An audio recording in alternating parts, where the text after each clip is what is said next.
అనేటువంటి చిన్న భయం కూడా ఉంది. ఈ విషయం మీద అసలు ప్రజలు ఏమనుకుంటున్నారు అనే దాని మీద వరంగల్లో మన ప్రతినిధి సిద్ధంగా ఉన్నారు అక్కడ ప్రజలతో మాట్లాడడానికి.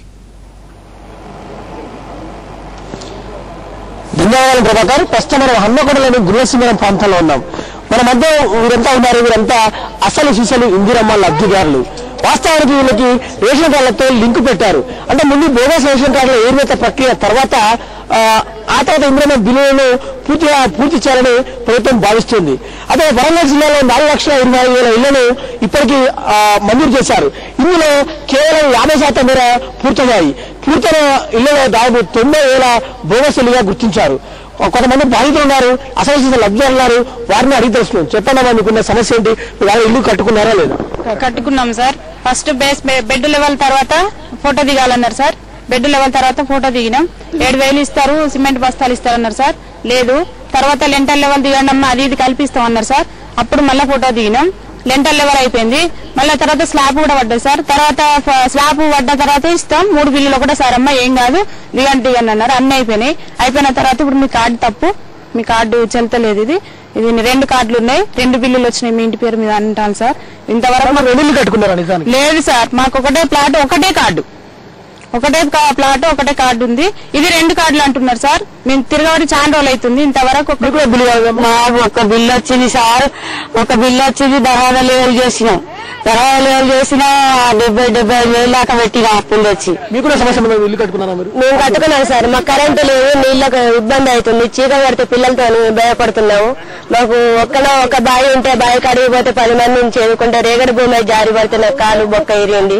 ఇప్పుడు 2 నెలల కంటే మాకు కూడా ఒక బిల్లు రాలేదు సార్. అసలే బెడ్ లెవెల్ వచ్చింది ఇల్లు. మా భర్త చనిపోయిండు, 3 ఆడపిల్లలు, బిల్లు రాలే, ఏం రాలేదు. చాలా మందికి ఇక్కడ బిల్లులు రాని పరిస్థితి. మరికొంతమంది మగవాళ్ళు ఉన్నారు, వారు కూడా తెలుసుకున్నారు. అయితే ఇందిరమ్మ ఇళ్ల కాలనీలో అసౌకర్యాలు పూర్తిగా వస్తున్నాయి. విద్యుత్ పూర్తిగా లేదు, రోడ్లు, నీరు అలాంటి సౌకర్యం ఏమీ లేదు. మీరు చెప్పండి, మీరు ఇల్లు పూర్తి చేసుకున్నారా? మీకు కూడా సమస్య ఏంటి? ఇక్కడ స్లాబ్ పడలేదు సార్. మాది అసలు సమస్యలు ఏంటంటే కరెంటు, నీరు, బిల్లులు సార్. ఒక మేస్త్రికి కావాలనుకుంటే 45,000 నుంచి 50,000 వరకు అవుతుంది. గవర్నమెంట్ వాళ్ళు ఇచ్చేది 31,000 ఇస్తారు. అవి ఎలాంటి సరిపోతులు, మళ్ళీ అప్పులు తీసుకొని మేము కట్టాల్సి వస్తుంది. మీరు చెప్పండి సార్. మాది డూప్లికేట్ బిల్లు అని చెప్పి ఇంతవరకు బంగ్లా అయిపోయింది. ఇంతవరకు బిల్లులు ఇస్తలేరు. నా ఒరిజినల్ కాదు సార్. ఇంతవరకు బిల్లులు వస్తలేదు. గవర్నమెంట్ ప్రశ్నించేది ఒకటే, అందరు బోకస్ కార్డు అని చెప్తున్నారు కదా. ఇప్పుడు ఫేస్ టు ఫేస్ మీకు నిలబడే నా ముఖం కోరుతున్నాను. నాకు డూప్లికేట్ కార్డు అయితే మొత్తం మేము కట్టిన బిల్లులన్నీ వాపస్ చేసుకుని నా బంగ్లా తీసుకోమని మేము వెళ్ళిపోతాము. ఎందుకు ఇట్లా ఆది పెడుతున్నారు? మాకు కావాల్సింది అది. చాలా మంది అర్హులకి రావట్లేదు. మొత్తంగా చూసుకున్నప్పుడు మీద రాష్ట్ర ప్రభుత్వం అన్ని సౌకర్యాలు కల్పించాలంటే ఇక్కడ దేవుడు వరం ఇస్తే పూజారులు అడ్డం ఉన్నట్టు ఇక్కడున్న ఈ మన హౌసింగ్ బోర్డు అధికారులు మొత్తం నిర్లక్ష్యం వల్లనే ఇవన్నీ జరుగుతున్నాయి. ఇంకొకటి మొత్తం బాగా చూసుకున్నప్పుడు దొంగ కార్డులు ఇవి మీకు డబ్బులు అనే పేరు మీద మొత్తం ఆపేయడం జరుగుతుంది. ప్రభాకర్, ఇది ఇక్కడ పరిస్థితి. Over to Hyderabad studio. ధన్యవాదాలు వెంకట్. ఇది ఇందిరమ్మ ఇళ్ల గురించి క్షేత్రస్థాయిలో ప్రజలు అనుకుంటున్నటువంటి, ప్రజలు పడుతున్నటువంటి ఆందోళన, దానికి ప్రతిబింబమే ఇవాళ వరంగల్ నుంచి మన ప్రతినిధి అందించినటువంటి నివేదిక. మన స్టూడియోలో పాల్గొనడానికి, చర్చలో పాల్గొనడానికి తెలుగుదేశం పార్టీ ముఖ్య నేత శ్రీ కంబంపాటి రామ్మోహన్ రావు గారు మనతో ఉన్నారు. రామ్మోహన్ రావు గారు, ముఖ్యంగా ఎన్నికలు అయిపోయిన తర్వాత ఎందుకు ఓడిపోయావు అనే దాని మీద ఒక వర్క్షాప్ మీరు చేస్తున్నారు. ఇవాళ ఆఖరి తేదీ అనుకోవాలండి. నిజంగా ఎందుకు ఓడిపోయావు అనే దాని నిజాయితీ పరమైనటువంటి చర్చ ఏమైనా జరుగుతోందా, లేకపోతే ఇది ప్రరాప వల్ల చీల్చిన వల్ల, లేకపోతే లోక్సత్తా చీల్చినందువల్ల, లేకపోతే సరిగా ఓటు ట్రాన్స్ఫర్ కానందువల్ల, ఇందువల్లే అయిపోయిందని ఏదో ఒక రకమైనటువంటి కారణంతో కాలం వెళ్ళబుచ్చుతున్నారా? అంటే ఇప్పుడు ఈ చర్చ ఒకరోజు కదండి, 3 రోజుల్లో జిల్లాలో ఎవరైతే అభ్యర్థులుగా ఉన్నారో, ఇది శాసనసభ గాని పార్లమెంట్ గాని, వాళ్ళనే పిలవడం జరిగింది. గెలిచిన వాళ్ళని, ఓడిన వారిని కూడా. అయితే వాళ్ళకున్న సమాచారం, ఎందుకంటే ఫీల్డ్ లో వాళ్ళు ఉన్నారు కాబట్టి, కారణాలు ఏవైతే ఉన్నాయో, ఇప్పుడు ఈవీఎంస్ కానించి, ఇప్పుడు టెక్నాలజీని ఎంత ప్రమోట్ చేసినా మేము చంద్రబాబు నాయుడు గారు ఈవీఎంస్ కూడా పని చేయలేదని, మరి అందులో ఇంకేదన్నా ఉన్నదని, అపోహ ఉన్నదని కూడా చెప్పడం జరుగుతుంది. వాళ్ళకు వచ్చిన ఫీడ్బ్యాక్ కూడా, ఎందుకంటే బూతులు వారీగా ఎక్కడెక్కడ సమాచారం. అదేవిధంగా ఓటమి ఆశ్చర్యాన్ని కలగజేసింది ఏంటంటే, చంద్రబాబు నాయుడు గారు కాంగ్రెస్ గెలుపు, రాజశేఖర రెడ్డి గెలుపు కేవలం టెక్నికల్ అన్నారు. ఏమిటది? కరెక్టే కదండి. ఇప్పుడు ఆయన టెక్నికల్ గెలుపు, నాన్ టెక్నికల్ గెలుపు ఉంటుంది. టెక్నికల్ అంటే ఆయన భావం ఏంటంటే తక్కువ మెజారిటీతో ఆయన గెలవడం జరిగింది. అది కూడా ఆయనకు వచ్చిన పర్సంటేజ్ తీసుకుంటే ఓటింగ్ పర్సంటేజ్ ఇప్పుడు మాకు లేదా వాళ్ళ కాంగ్రెస్ సర్ది చెప్పుకుంటున్నట్టుగా లేదు అన్న. ఇప్పుడు నిజంగా రాజశేఖర రెడ్డి గారి పనితీరు కనుక బాగుండి ప్రజలు ఆయన పథకాలకి అద్దం పట్టినట్టు ఉంటే 220 సీట్లు వచ్చి ఉండాలి కదా. ఒకటి. రెండోది, ఇప్పుడే మీరే చూస్తున్నారు, ఇందిరమిల్లు కానివ్వండి, లేకపోతే ఈ కార్డులు వేరేత కానివ్వండి, ఎన్నికలు కాగానే ఈ ప్రక్రియ అసలు ప్రారంభించడం. కాంగ్రెస్ గెలుపు కాదు, తెలుగుదేశం పార్టీ ఓటమి కాదంటారు. అంటే డెఫినెట్ గా మేము ఓటమంటే నైతికంగా తప్పదు చెప్పక, కానీ ఆయన పథకాలకు గనక ప్రజలు మరి పూర్తిగా నమ్మితే 220 సీట్లు లేకపోతే 200 పైచీలకు రాలేదు కదా. కాబట్టి మాలో కూడా లోపాలు లేవని మేము చెప్పడంలా రెండు భాగాలుగా చేద్దాం. ఒకటి మీలో ఉన్నటువంటి లోపాలు సంస్థాగతంగా కానీ, లేకపోతే విశ్వసనీయత కానీ, లేకపోతే ప్రచారంలో లోపం కానీ, వివిధ అంశాలు. రెండోది కాంగ్రెస్. ముందు మీ చర్చలు, మీ వర్క్షాపులు, మీలో అంతర్గతంగా ఉన్నటువంటి లోపాల్లో మీకు ప్రధానంగా గోచరించింది ఏమిటి?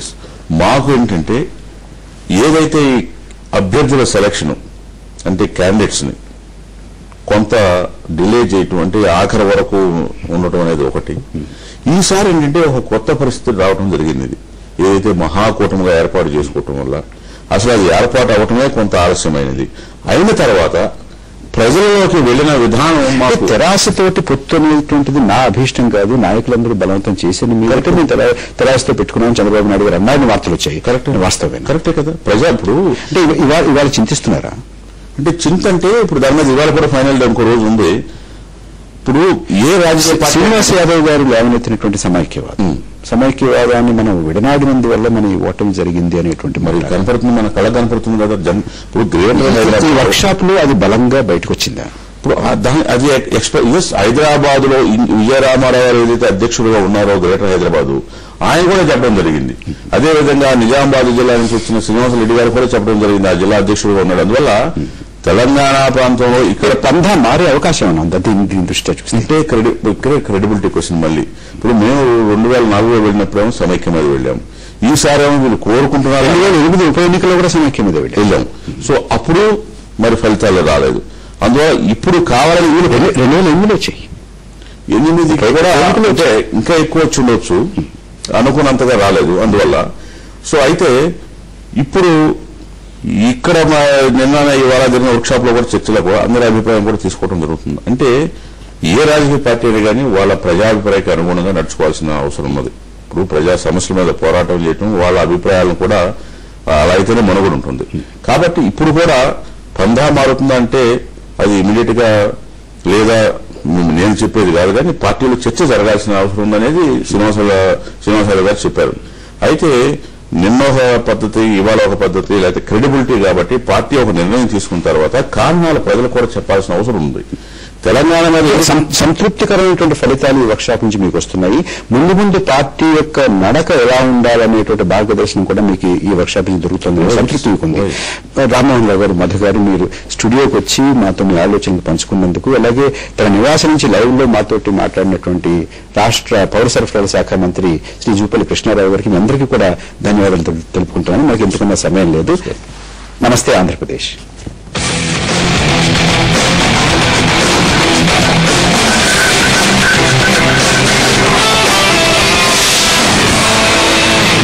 ఈ కార్యక్రమాన్ని మీకు సమర్పించిన వారు జూనియర్ హార్లిక్స్. ఇందులో ఉన్నాయి DHA మరియు ఆవశ్యక పోషకాలు A to Z పోషణకై. ఏ షేర్లు కొనాలి, అసలు ఆ షేర్లే ఎందుకు కొనాలి? డబ్బుల వెనకాల షేర్లు పడుతున్నాయా, షేర్ల వెనక డబ్బులు పరిగెడుతున్నాయా? ఒక షేర్ ప్రైస్ పెరగడానికి కారణం ఏంటి, ప్రైస్ పతనానికి దారితీసిన పరిస్థితులేమిటి, ఫలానా షేర్ భవిష్యత్ ఎలా ఉంటుంది?